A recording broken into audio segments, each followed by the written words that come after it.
everyone, and thank you for tuning in to episode 6 of Highlighting the Black. I am your host, Livy Liv, and this is my interactional safe space for individuals swimming against the currents of systemic and societal constraints. Here, me and my guests focus on introducing dynamic dialogues as well as addressing social narratives that affect opportunities, mental health, success, and culture of people of color. So today I'm really excited to have a guest here, and her name is Sunshine Martin. She will introduce herself shortly. And today we're going to be speaking on our experiences existing as multicultural slash multiracial people.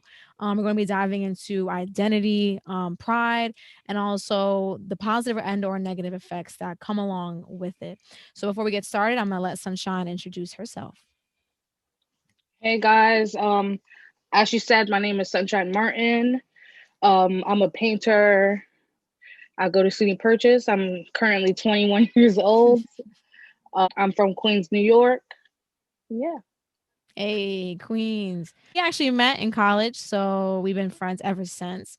So I'm really happy to have her here because I think she brings an amazing amount of value, not only from her experiences, but her talents and her knowledge. So we're going to start with defining. I looked up the definition of multicultural and multiracial.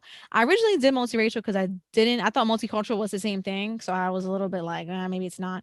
I looked up both. So the definition that came up, I looked up both of them on Webster, on Merriam's Webster definition. I feel like the Oxford one would be a little biased sometimes. So I'd be like, let me look at Webster instead. I feel like that usually gives me the best one. So multiracial, my bad, came up as either being composed of, involving, or representing various races and or having parents or ancestors of different races.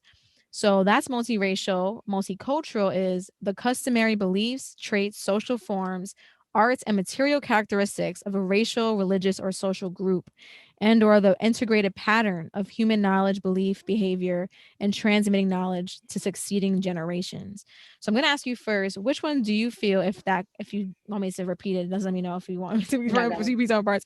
Which one do you closely identify with? Which one are you most comfortable with?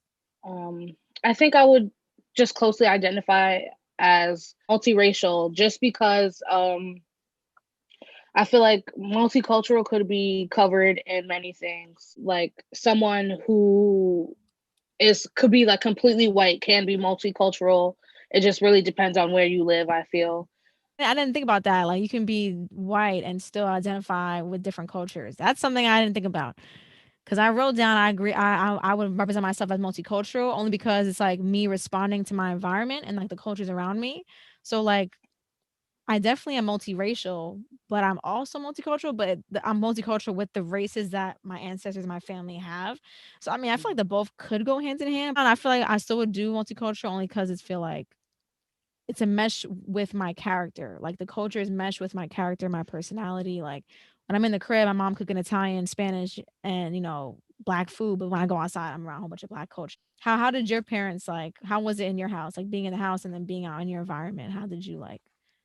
Well, I feel like it's very similar to my environment specifically because my mom's Puerto Rican, my dad's black, and like I live in like Queens, and we live in like a predominantly black and Spanish neighborhood.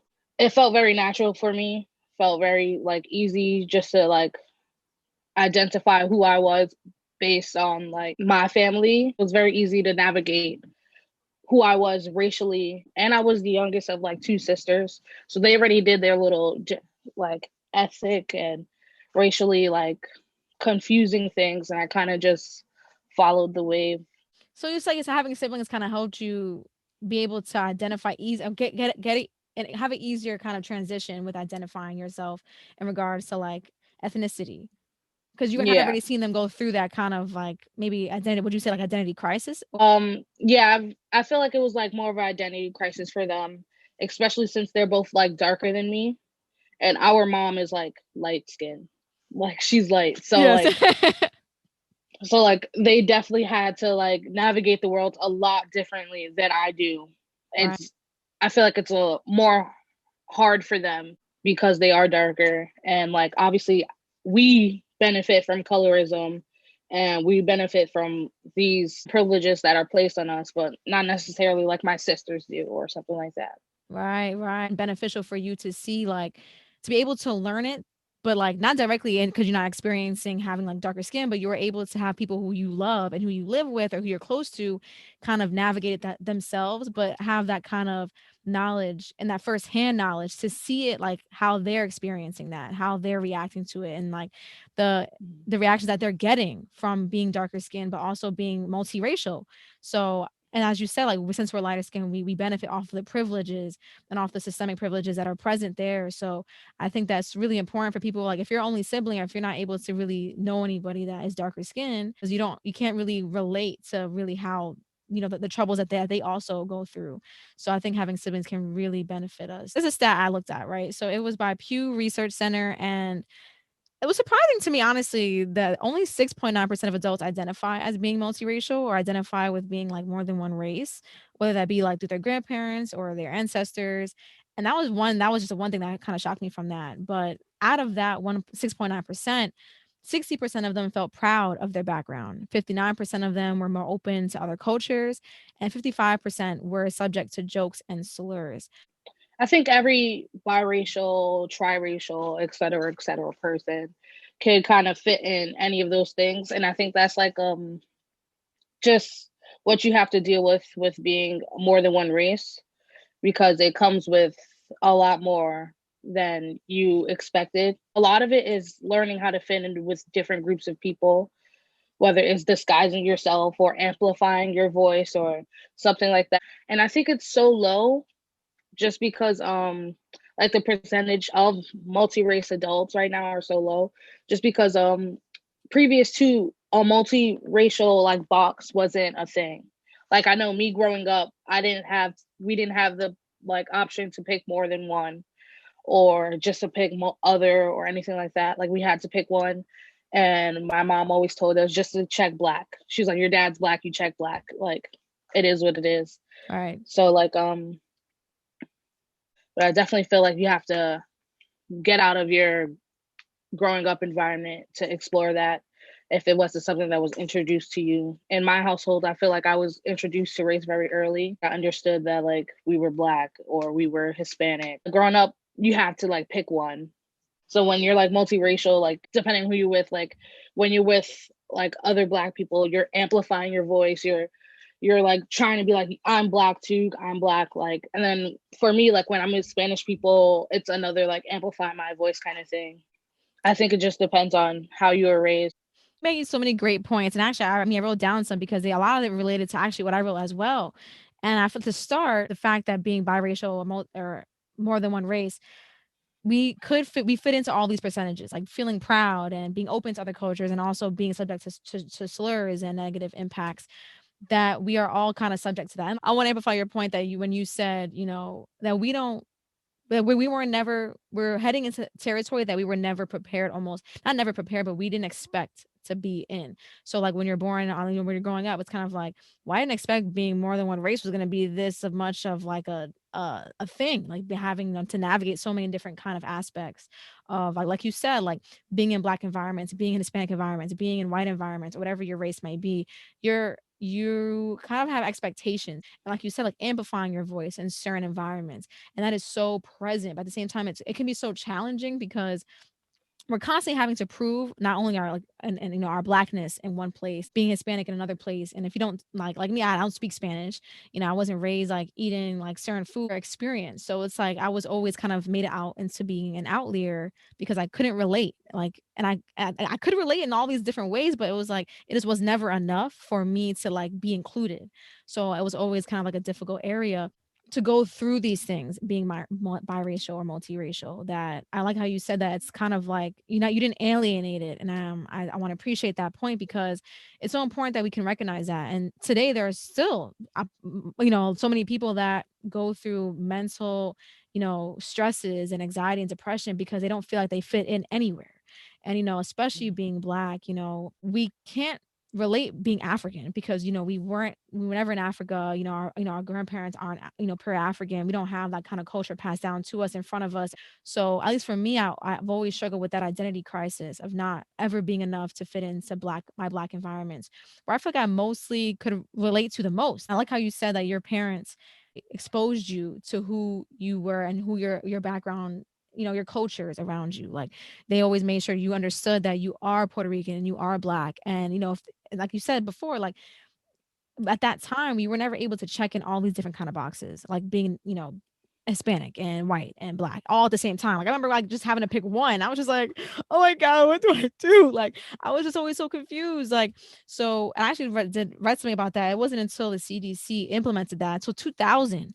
So Mhm. we had that experience of not being able to choose more than one. And when we did, it was like, oh, this is awesome. Like I get to finally check who I am and what I represent. I was also introduced to race at a very young age. Like my papa always made sure that our ancestry is diverse, our family is diverse, and we came from here, we're here, we're this, we're that. So I'm gonna ask you another question. I guess we already kind of went into it, but I feel like we can dive more further in because I didn't really hear your Mhm. experience. I had talked to my mind a little bit, but I want to hear yours.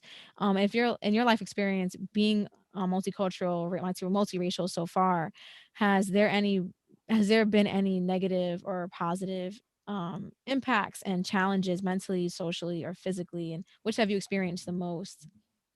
For the most part, I feel like with how I look visually, Right. because I am light skinned, I have curly hair. It's a little bit tight, but it's not really like 4C or anything like that. Like I have like black features, stuff like that, but it gives me just enough where I could fit in with any group easily. It gives me the power of code switching, or Mm. like I feel like at this point I'm kind of really good at it. I do it effortlessly when going from group to group. The privilege of being able to adapt to my surroundings. But that's kind of sad that it's like fucked up, like that's a plus, because like a lot of people can't do that, and it's a privilege, and not we shouldn't even have to code switch at all, but in the society we live in, we do it all the time. My experience with being multiracial in the different schools I went to, like for middle school I went to school in Spanish Harlem. So it's a Mm. lot of like Spanish and like black people.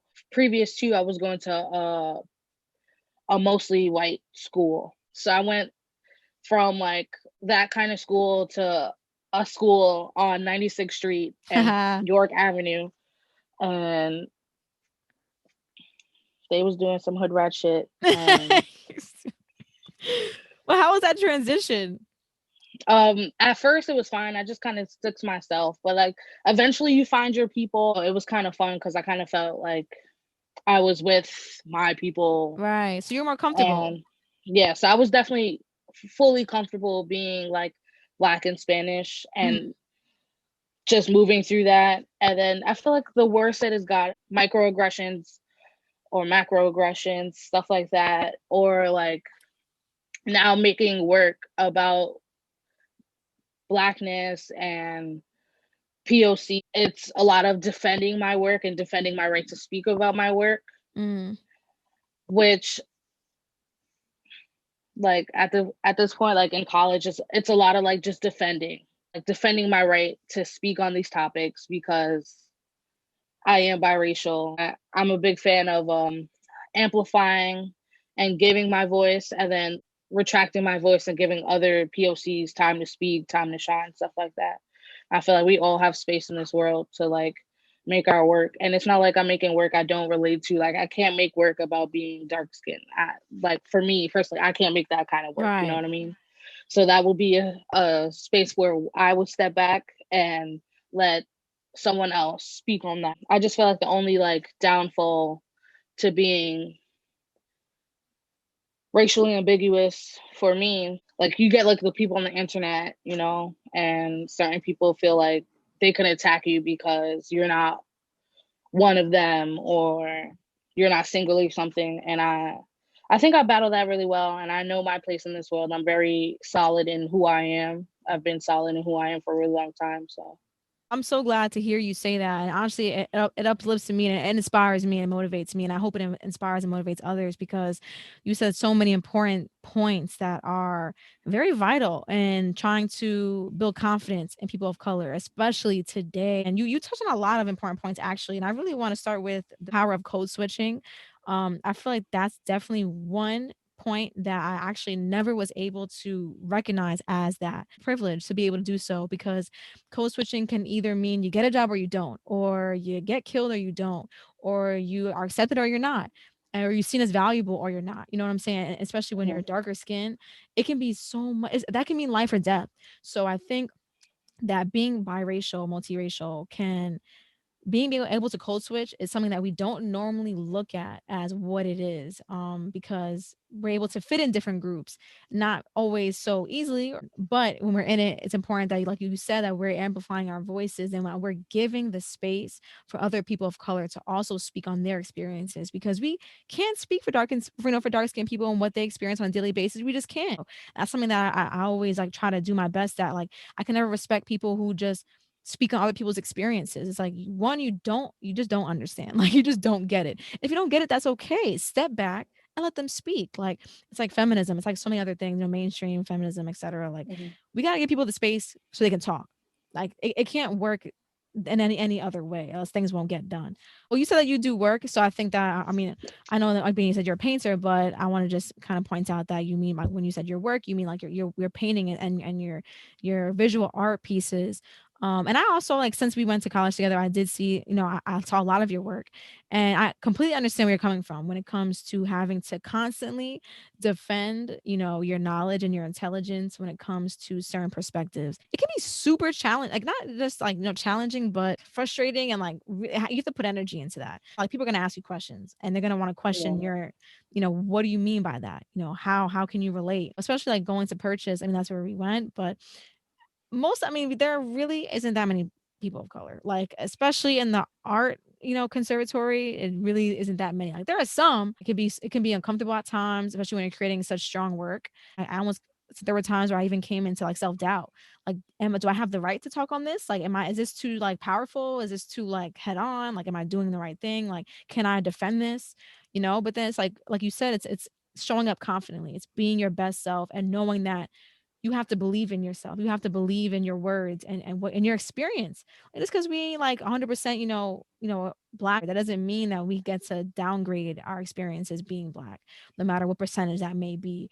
So when you said that you went to all white school, and then you transitioned into a predominantly people of color, environment. The people that you got to know and the conversations that you had, ways were you, I guess, what perspectives did you learn? What things did you learn being in a predominantly people of color environment? Well, I continued being in like predominantly in like Black and Hispanic environment until I went to college. Mm. So for those whole like 8 years, I think it's just really like I was just really learning myself, being light skinned. Like, you're still Black, but you do receive these privileges. So I think being self aware was really important. My art program I was doing in high school is called Dream Yard. It's in the Bronx. Everything we made was activist based, but Mhm, also knowledge based. mhm, So I think entering college, having this kind of structure that wasn't like knowledge based, the non POCs mhm. in our college get away with doing mediocre work. One of my bigger projects, like last year, junior year, was I was focusing on the N word and like who can't say it. And I was constantly challenged by my Mm. teacher. I was constantly like, and not in like the good way, like, oh my God, my teacher challenging me. Keep putting my work and my representation on the back burner because it wasn't visually appealing to her. Working through that and not really having a teacher of color. I think it's my senior year here and I have my first Black teacher. And the only reason he's my teacher is because he's Black. Oh, remember you Like, telling me? Yeah. yeah, Ridiculous. he's my advisor. He's great. And they thought that if I all the teachers thought if I had a Black advisor, I would do better. And I agree. Making work about the struggles and the classist environment that we live in Mhm, and the militarization of like the hood. That's mhm. kind of like what I'm working on right now. And it's a lot of work to have to explain to my white professor who Don't get it. who doesn't relate. So I not only do I have to explain the experience, explain the work, but I have to explain why it's so important and why it's worth me giving my senior project to, you know what I mean? Right. And then I have to validate all that with information and stuff like that. And that's just really something they can't really put into. They can't give me like, I'm tired of getting the same black artist reference, Mm. or oh, you should look at the same person. Like, I'm tired of that, you know what I mean?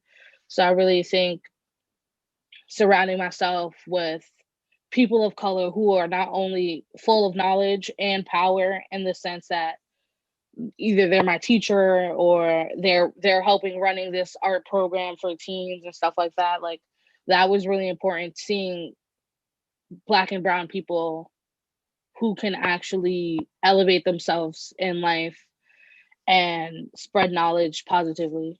I really, really, really am inspired by your perspective. And honestly, I mean, I can imagine that that can be uncomfortable being constantly questioned, not only on your artistic abilities, but your your knowledge, like in your intelligence, like and constantly having to back that up all the time to predominantly white teachers and white students, people who don't have who might not have the education and the knowing of what you're talking about.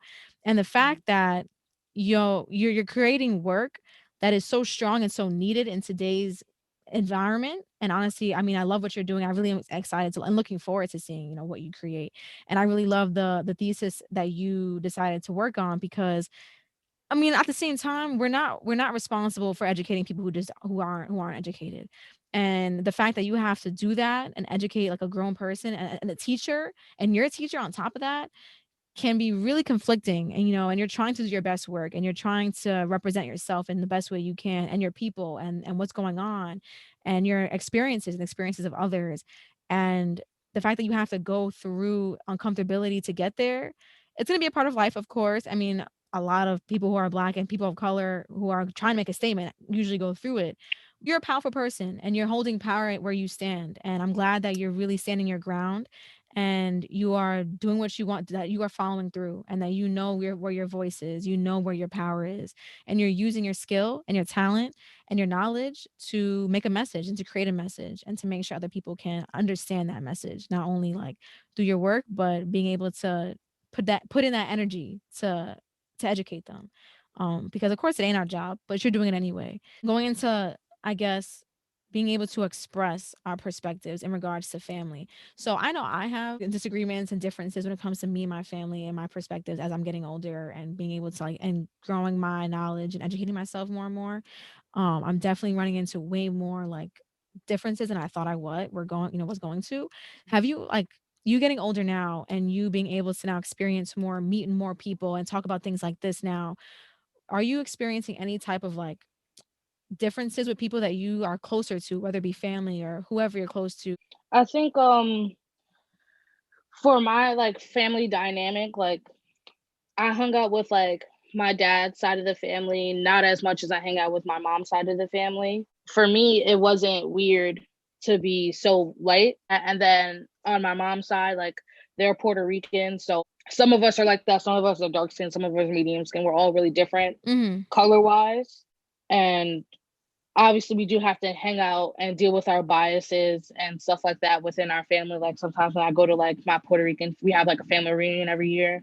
I get called Chaka Khan. I look nothing like Chaka Khan. That I look nothing like her. But because I have Yo, like a afro, like, they're like, mm, Shaka Khan, don't front. Jackson 5. Yo.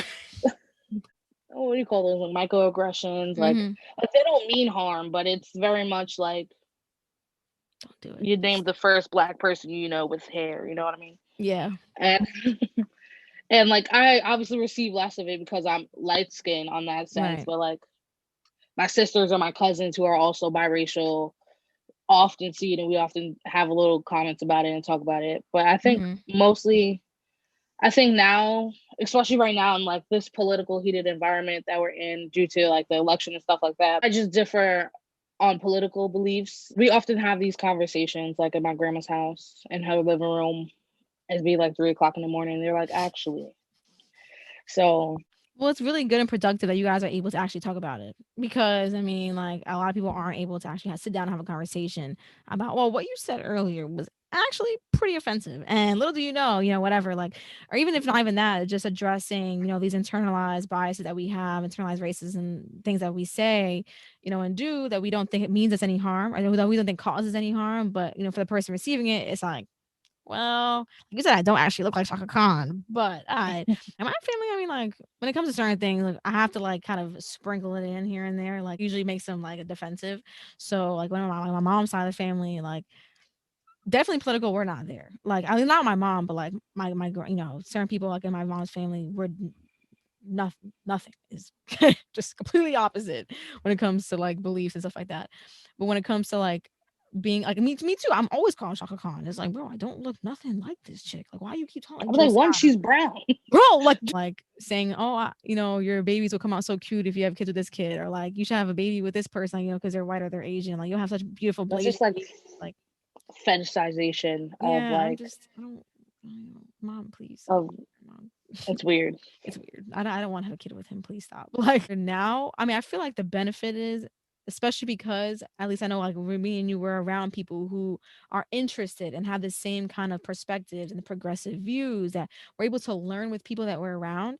And that gets so beneficial because now we're able to, like, when we do come face to face with like interactions that are offensive or microaggressions, we're able to combat it. Like we know what to say, we know how it offends us, we know how to word it, and it's like, oh, well, I really don't appreciate when you say that because A, B, and C. Like, I get it, but this is how I feel about it. And, I think we get more comfortable with being confident and how we feel and how to say it. And, and it's the power inside of us. And it's the knowing that we represent all these different cultures. So yeah, I have authority to speak on certain issues, not all of them, of course, but certain ones I can relate to. So this is the last question. How can we individually help create a welcoming and safe environment for our multicultural, multiracial community to be able to openly learn and explore their diversity? To creating a safe environment, I think is just making information available. White people are comfortable having racial conversations because they don't want to be marked as a racist. Yep.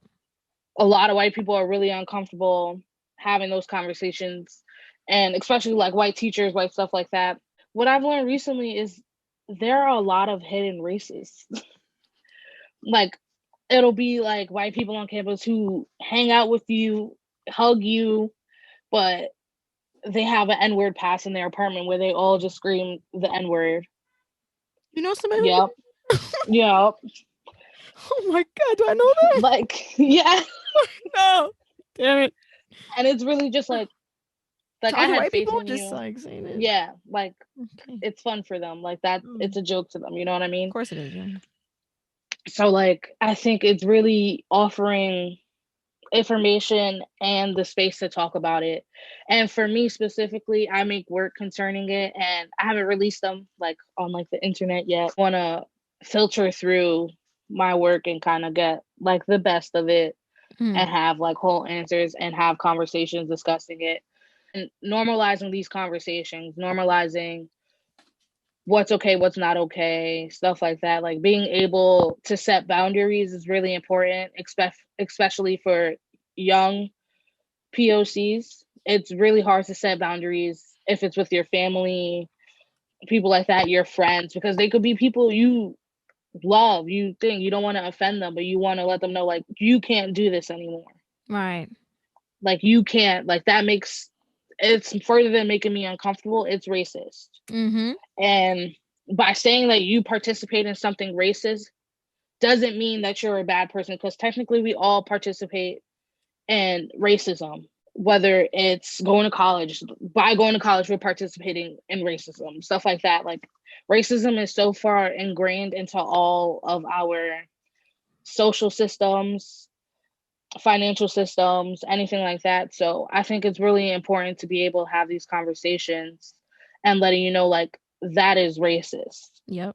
Doesn't make you a bad person, but from here on out, if you continue with this behavior, Mm-hmm. you are choosing Mm-hmm. to make Black people uncomfortable. You are choosing to make people uncomfortable and do this thing therefore that would be making you a racist. Like, Mhm. and then a lot of people, a lot of white people or light skinned people, they go to default like, oh, I didn't know.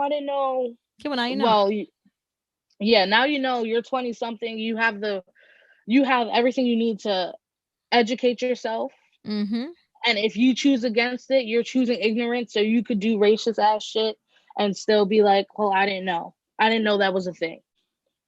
Being as transparent as possible and protecting your mental health, your inner health, stuff like that. Like if you see somebody who has tendencies that bother you all the time, regardless of who they are, Mhm. you have to be ready to just cut ties, let it go. You know what I mean? Like you have to just be like, okay. Like me and you were never gonna get to the point where I don't feel like the butt of your joke or anything like that, you know? Right. Honestly, where do I even start? Because let's start from the beginning. Making information available. Like we know information is pretty accessible, very approachable, at least for people who have the opportunity and the resources in front of them, like your phone, your laptop, your iPad, a book. You have a library. You can go to the library, Barnes and Nobles. Get something. This is important for people. This is your life. This is your livelihood. You're going to be around people who are going to be of different cultures and different races. And why would you want to make somebody else feel uncomfortable? And the fact that you mentioned no matter what that person looks like, just speak up. Speak up if you're uncomfortable. Speak up if you see that someone else in the room is uncomfortable. Say something because Mm. yes, like you said, we all participate in racism. It's a constant it's a constant upkeep of challenging modern racist ideas because they're constantly changing it. Racism is always going to change. It's always going to take different forms and shapes and sizes and sounds and words. Like we have to, consistently educate ourselves every day so we're able to combat that in all of its different forms. That's very important. That's something actually Jason Reynolds was just talking about. Like, and even what's her name? She's a filmmaker. I was watching something she wrote, and she was like, just posting Blackout Tuesday isn't enough. Like, I'm sorry, but just typing Black Lives Matter on Instagram isn't enough. You gotta be doing something about it. Like, where is your action behind it? Like, I think the best way that we can help people who are of multi races and cultures to feel comfortable, so they're able to explore their many backgrounds and their many, heritages is to, like you said, make that information available. Educate yourself, doing research, watching videos, TED Talks, look at authors and activists who are out there doing the work, make see what's available for you. And, whether that has be one little thing a day, have a conversation every day. Um, because like you said, it's so embedded in our society and our systems, a lot of time we don't even recognize what's racist. Like, our internal biases, it's like every day I'm coming up with, like, I'm facing new things. It's like, oh wait, let me step back. How is this biased? How am I, belittling somebody else because of like how they look or because of their choices? Because it's all been passed on to us for so long and told to us for a very long time, on TV or media or whatever the case may be, or companies, whatever, that we normalize it. And I like how you said that we have to normalize these conversations because it's very true. We have to be comfortable with speaking on things that make us uncomfortable because that's the only way that progress is going to be made constantly every day. I feel like being mindful, present, and caring when listening to others who are sharing their stories and not always wanting to grab the mic. Like we have to be able to drop the mic, give other people their space. We talked about that earlier. If you can't relate to something, then give somebody else that space to speak on it. Being non-judgmental, like how can we let others be themselves without pushing that judgment on them? Like, oh, you can't really speak on that because you're kind of too light, or like you can't really wear this because you're too light. Like, how, can you relate to that? Like, no, let them do their thing. Let them speak on it. I mean, unless it's like, they're really not black or something. That's a little different. But you said also, oh, creating your, oh, I love how you said creating work, like creating artwork, or you're writing, or you do poems, or you make music, you do hair or makeup, whatever the case may be, or you're a fashion designer. I think like visual representation is very present. It has been very present. It has been a use of activism for many years now, like design or graphic campaigning and all these kind of different ways that we can, express our oppression, express our justice that we're seeking. Because like you do work that expresses all these kinds of things, and when you're gone from this earth, it's still going to be here, and somebody else is going to be able to look at that and appreciate your work, and like we do of many other artists that have come before us. I think that's very important. And like, don't be afraid to write what you're experiencing, write what you're feeling like. And I do that every day. Like I always write about, like, how can I get more comfortable with living out the legacy that was left for me? Like, I don't know a lot of my black family, but every day I feel that they're here. Like I don't understand. I don't. It's a weird thing, but it happens to so many people. Like you may like when you're working, you may not even feel like you're in a different zone. Like I don't even feel here right now, but I'm doing this. And when you look back on it, it's like, yo, I did that. Like who wrote that? Who painted that? And I feel like that can so much of the time can be like other people from coming from our like our past lives and helping us create all this work that's going to create a message for our futures and our children, our children's children, things like that. And lastly, creating boundaries. Like it's definitely gonna be hard. Like it's never gonna be easy setting boundaries, especially if it's with your family or close friends or people that you've known for a long time. Like you said, like when you're in school, people like white people that you know for like you're giving hugs to, you're saying what's up to every day, and then little do you know they're doing mad racist stuff behind the door, or behind closed doors. It's like that's happening every day, especially since Trump's, presidency. A lot of things have been put above water now, and now we're able to kind of see more people for their views behind closed doors. And it's like, why was I friends with you this whole time? Like, and you're my Hmm. family member, like your family. It can be really hard. So I think lastly, setting those boundaries and being very, very, very confident and standing your ground can have a really, really big impact because they know you mean business. Like, and like you said, like whether that be like stating, "Oh, that was racist. I'm uncomfortable. Can you stop?" Like, and if you continue to do so, then now you're compliant in being a racist or participating in racist behavior. And I Hmm. feel like one thing that I do that is definitely like has been really helpful. I ain't gonna lie, I didn't think it was gonna be very helpful, at least so far with people I've experienced, is like how can I help them understand it? And I've always like tried to relate it back to how it impacts them. Like again, whether it be an economic system or a social system, whatever the case may be, like, okay, well, you may not understand it because it affects these people, but this is how can it relate back to you, and this is how you can take little steps every single day to help better these certain things like sex workers. How can we, embrace, feminism and work with all these kind of different things? Is there anything else that you might want to mention that we didn't really touch on, or yeah, I think one last thing is something that you mentioned earlier is right. having to defend your blackness or defend your your race or anything like that. I think when it comes to having these conversations, especially with people who feel like they're more of something than you. Mm-hmm. Like for me, it's like Spanish people who feel like they're more Spanish than me because I don't speak Spanish, Right. and black people more black than me because I'm not dark skinned. I think backing your information up with facts and having something to say rather than being repetitive, like because already light skinned black women have the voice on most of these topics. Like for Netflix, when you look up black leads, black stuff, we're seeing Zendaya, we're seeing Halle Berry, we're seeing Beyonce, we're seeing all these coming of age stories of light skinned black women, biracial black women, you know what I mean? So we already have somewhat of a platform. So speaking on something and making sure that you're pointing the light or the shine onto darker black women, dark trans women, having people understand that you are content with who you are Mm-hmm. and you are smart, educated, and you know who you are. That doesn't have to mean like, oh, I went to college, I'm educated. I'm talking Mm-hmm. educated in yourself, Mm-hmm. learning yourself. And with that saying, I can pass the mic to this person because they are lacking in representation in media, anything like that. So I Right. think that's where I'm at kind of speaking when I speak to people of color or anybody. It's really about passing the mic, having my turn, passing the mic over, and being fully content in what I'm saying. Right. I love that. That was very inspiring. Sharing that space for others because like we spoke about it earlier again, but we a lot of it's like you said, like since when you look up certain things, like I told you the other day, I looked up black actresses and literally the first black woman that came up was Halle Berry, and it's like, well, there's many other dark skinned black females that are out there in the acting business that are doing tremendously great right now. We see a lot of representation for light skinned women or light skinned people already, So how can we further expand that space so that darker skinned people can now grab that mic and take it and speak on what they know and what they're experiencing every single day. It's my love speaking with you. I actually learned so much from you today. And we've been friends for a while, but I feel like today I really learned so much more from you. So yeah, thank you for being on the show. I really appreciate you being here with me, talking with me, and sharing your experiences and your knowledge and your love and support.